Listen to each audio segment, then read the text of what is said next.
नमस्कार दोस्तों, आप सभी का आपके अपने YouTube channel MP study IQ GK के YouTube चैनल पर बहुत स्वागत है। फ्रेंड्स, आज के वीडियो में हम रीजनिंग के प्रैक्टिस सेट को लेकर आए हैं जो कि आपके RRB, NTPC, SSC GD, army constable इसी प्रकार के गवर्नमेंट एग्जाम पूछे गए हैं। यदि आप एसएससी या रेलवे किसी भी एग्जाम की तैयारी कर रहे होंगे तो आपके एग्जाम के लिए रीजनिंग के ये सभी प्रैक्टिस सेट बहुत ही महत्वपूर्ण हैं, क्योंकि रीजनिंग के इन सभी प्रैक्टिस सेट के वीडियो में उन्हीं क्वेश्चनों को सबमिट किया जा रहा है जो कि आपके प्रीवियस ईयर के एग्जाम पूछे गए और आने वाले एग्जाम पूछा सकते हैं।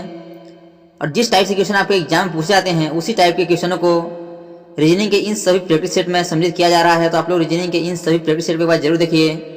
तो चलिए बिना देरी के हुए अपने क्वेश्चन को आगे बढ़ते हैं और देखते हैं कि किस प्रकार के रीजनिंग क्वेश्चन आपके एग्जाम पूछे जाते हैं और उन क्वेश्चनों को हल करने का सबसे आसान तरीका क्या हो सकता है।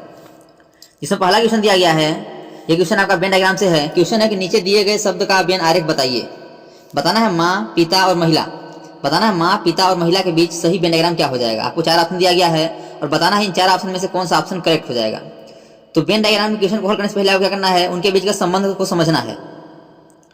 तो माँ और पिता के बीच कोई संबंध नहीं है, क्योंकि माँ अलग और पिता आपका अलग। इनका होता है, इनका लिंग अलग होता है, तो इनके बीच का कोई संबंध नहीं होगा। लेकिन यदि बात करें माँ और महिला की, तो माँ और महिला के बीच संबंध है, क्योंकि जितने महिलाएं होती हैं वह माँ होती हैं। क्या होती हैं? जितने महिलाएं होती हैं क्या होती हैं? माँ होती हैं। तो पहले हम वेन डायग्राम बनाएंगे, इसका माँ का बनाएंगे, और माँ के अंतर्गत हो जाएंगी महिलाएं, क्योंकि जितनी भी महिलाएं होती हैं वो क्या होती हैं? माँ होती हैं। यह आपका महिलाओं का हो गया और यह आपका माँ का हो गया। और जो पिता है, पिता का ना संबंध माँ से भी नहीं है और महिला से भी नहीं है, क्योंकि यह आपका अलग हो जाएगा, यही इसके साथ जेंडर अलग है। तो पिता का आपका अलग वेन डायग्राम इस प्रकार बन जाएगा। तो देखिए इस प्रकार से किस ऑप्शन में वेन डायग्राम दिख रहा है, तो ऑप्शन नंबर देखेंगे तो 3 में दिख रहा है, जिसका ऑप्शन नंबर 3 यानी कि सी करेक्ट आंसर हो जाएगा। तो वेन डायग्राम क्वेश्चन को हल करने से पहले आपको उनके बीच के संबंध को समझना है। यदि उनके बीच के संबंध को समझ जाएंगे तो आप किसी भी प्रकार के वेन आरेख क्वेश्चन को हल कर सकते हैं। नेक्स्ट दिया गया है कि विषम की पहचान करें। बताना है कि इसमें जो आपके 3 ऑप्शन हैं एक ही लॉजिक को फॉलो करेंगे और एक ऑप्शन अलग होगा, बस हमें अलग की पहचान करना है, विषम की पहचान करना है। तो कैसे आप पहचान कर सकते हैं? ये क्या है, अक्षर में दिया गया है, इन्हें क्या करते हैं, संख्या में कन्वर्ट कर देते हैं। तो ओ आता है आपका 15 पे, पी आता है 16 पे, यानी 15-16 हुआ है। डब्ल्यू आता है 23 पे और एक्स आता है आपका 24 पे, 23 से 24 हुआ है। आगे देखते हैं, जेड आता है 26 पे, वाई आता है आपका 25 पे, एम आता है 13 पे, ये आता है आपका 14 पे। अब देखिएगा इनके बीच के हम अभी पहचान कैसे कर सकते हैं कि आपका अलग कौन सा है। तो देखिएगा 15 से 16 हुआ है, यानी क्या हुआ है, प्लस का 1 हुआ है, प्लस का 1 हुआ है। फिर 23 से 24 हुआ है, यहाँ भी क्या हुआ, प्लस का 1 हुआ है। फिर ये 26 से 25 हुआ है, क्या हुआ, माइनस का 1 हुआ है, यहाँ क्या हुआ, माइनस 1 हुआ है। और 13 से 14 हुआ है, प्लस का 1 हुआ है। यदि बात करें हम ऑप्शन नंबर ए, बी और डी की, तो क्या हो रहा है, इसमें प्लस का 1 हो रहा है। लेकिन ऑप्शन नंबर सी की बात करें, इसमें क्या हो रहा है, माइनस का 1 हो रहा है। तो ऑप्शन नंबर सी क्या हो जाएगा, अलग हो जाएगा। बस हमें अलग की पहचान करना था। तो इस प्रकार से हम क्या कर सकते हैं, अलग की पहचान कर सकते हैं, क्योंकि इन सब में क्या हो रहा था, ऑप्शन नंबर ए, बी और डी में प्लस 1 हो रहा था, लेकिन ऑप्शन नंबर सी में क्या हो रहा था, माइनस 1 हो रहा था। तो अलग कौन सा हुआ, ऑप्शन नंबर सी हुआ। इसका option number C correct answer हो जाएगा, जेड वाई। नेक्स्ट दिया गया है कि उस विकल्प का चयन कर रहे हैं जो उसमें संख्याओं के बीच वही संबंध है जो दिए गए संख्या युग्म की संख्याओं के बीच में है। बताना है जिस प्रकार से 512 का संबंध 864 से है, उसी प्रकार से उसी लॉजिक से किसका संबंध है। तो ध्यान समझिएगा, 512 और 64, यदि आपको स्क्वायर याद होगा, जो 512 है किसका स्क्वायर क्यूब है, स्क्वायर और क्यूब याद होना चाहिए। तो जो 512 है आपका यह 8 का क्यूब है, और जो आपका 64 है आपका 8 का स्क्वायर है, यानी कि जिस संख्या का क्यूब उसी संख्या का स्क्वायर होना चाहिए। यदि बात करें हम ऑप्शन के अकॉर्डिंग देखते हैं, तो जो आपका 1000 है ये आपका 10 का क्यूब है, 10 का क्यूब है। लेकिन जो आपका 81 है 8 का स्क्वायर है। तो यहाँ 8 और 10 का अंतर हो रहा है, इसमें इस प्रकार से नहीं होगा, क्योंकि जिस संख्या का क्यूब होगा उस संख्या का स्क्वायर भी होना चाहिए। तो ऑप्शन नंबर ए आंसर नहीं होगा। ऑप्शन नंबर बी देखते हैं, 1331 और 121।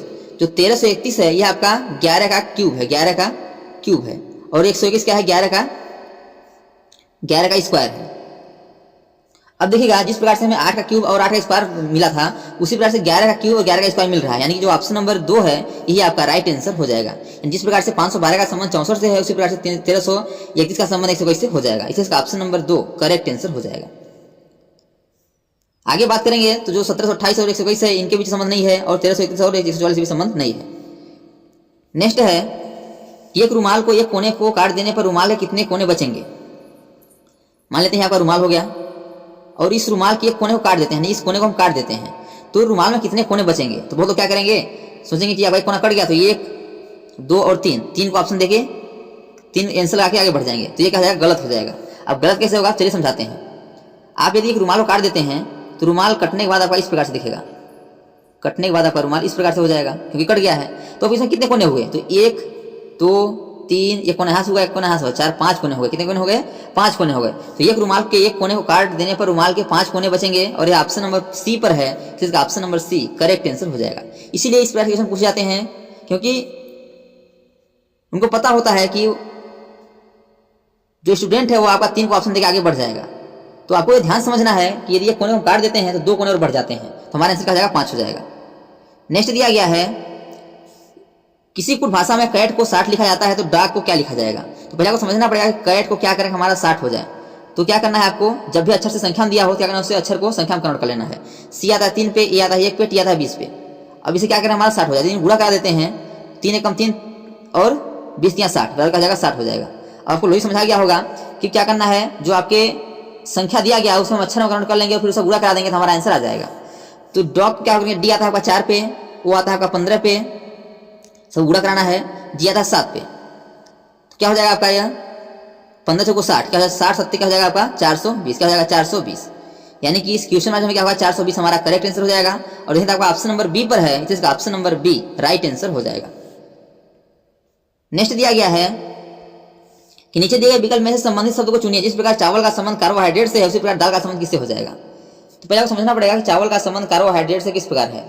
तो चावल में क्या मिलता है, कार्बोहाइड्रेट मिलता है। तो दाल में क्या मिलता है, शक्ति, पानी, प्रोटीन, वसा। तो दाल में प्रोटीन मिलता है, इसका option number C right answer हो जाएगा। नेक्स्ट दिया गया है कि निम्नलिखित श्रृंखला श्रेणी को ज्ञात कीजिए। बताना है कि 50 60 80 120 200 अगला क्या होगा। तो जब भी आपको श्रृंखला क्वेश्चन दिखे क्या करना है, आपको उनके बीच का अंतर देखना है।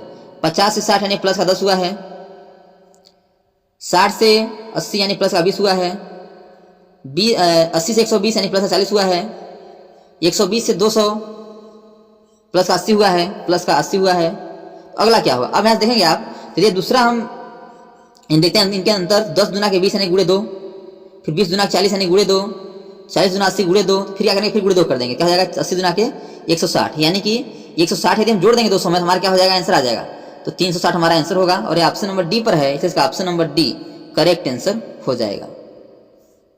नेक्स्ट दिया गया है यदि सी डिवाइड आर बराबर एफ, ई डिवाइड टी बराबर डी, बी डिवाइड जेड बराबर एम, तो एफ डिवाइड एल का मान क्या हो जाएगा। पहले आपको समझना पड़ेगा कि सी डिवाइड आर का मान एफ किस प्रकार हुआ है, ई डिवाइड टी का मान डी किस प्रकार हुआ है, बी डिवाइड जेड का मान एम किस प्रकार हुआ है। उसी प्रकार से एफ डिवाइड एल का मान निकालेंगे।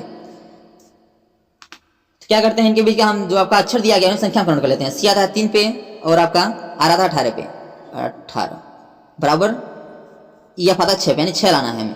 यदि हम इन्हें डिवाइड कर देते हैं तो 3 6 क्या हो जाएगा 18 हो जाएगा, बराबर 18 दिया 6 आपका दिया गया है। उसी प्रकार से ई आता है 5 पे, डिवाइड में टी आता है 20 पे, बराबर क्या हमें लाना है डी, यानी कि 4 लाना है। इसे भी यदि काटेंगे 5 चौक 20 हो जाएगा और 4 आपका यहाँ मिल गया। उसी प्रकार से 2 आता है, बी पे 2 आता है और जेड आता है आपका 26 पे। इसे भी काटेंगे 13 दुना 26 बराबर क्या हो जाएगा 13 हो जाएगा। आपको लोही समझा गया होगा कि उसे अक्षर को संख्या करण करके उसे डिवाइड कर देंगे तो हमारा बराबर वाला मान आ जाएगा। उसी प्रकार से करेंगे यफ आता है 6 पे और डिवाइड में क्या है आपका यल यानी 12, तो 6 दुना के 12 बराबर क्या हो जाएगा 2 हमारा आंसर होगा। अगर 2 किस ऑप्शन में देखें आपका ऑप्शन नंबर 2 हो जाएगा, लेकिन 2 में हमें अक्षर पूछा है, अक्षर में 2 अक्षर में क्या आता है 2 पे बी आता है, तो option number B correct answer हो जाएगा बी। नेक्स्ट दिया गया है कि दिए गए विकल्प में से संबंधित संख्या को ज्ञात कीजिए। बताना जिस प्रकार 83 का संबंध 24 से उसी प्रकार 96 का संबंध किससे हो जाएगा। तो ये बहुत आसान क्वेश्चन है, यदि आप इसे ध्यान से देखेंगे। यदि हम 8 और 3 गुणा करा देंगे क्या जाएगा 8 से 24 हो जाएगा, 24 आपका दिया गया है। उसी प्रकार से यदि 9 और 6 गुणा कराएंगे क्या 9 का 54 हो जाएगा और 54 भी ऑप्शन में मिल रहा है, तो option number C right answer हो जाएगा। यदि इस प्रकार से न होता उनके बीच का अंतर देखते, गुणा करते, भाग करते, लेकिन हमारा क्या हो रहा है इसमें गुणा करने पर ही आंसर आ जा रहा है संख्या को आपस में, इसलिए इसका option number C correct answer हो जाएगा। तो दोस्तों thanks for watching this video. यह वीडियो आपको कैसा लगा कमेंट बॉक्स में जरूर बताइएगा। और इसी प्रकार गवर्नमेंट एग्जाम पूछे जाने वाले GK GS math reasoning Hindi current affairs और लुसेंट संबंधी क्वेश्चन पाने के लिए हमारे यूट्यूब चैनल को लाइक शेयर सब्सक्राइब कर बेल आइकन को प्रेस करना भूलिएगा, ताकि जब भी नई वीडियो अपलोड हो उससे पहले नोटिफिकेशन तक पहुंचे। तो आज तक के लिए इतना ही, मिलते हैं नेक्स्ट वीडियो में, तब तक के लिए जय हिंद, वंदे मातरम।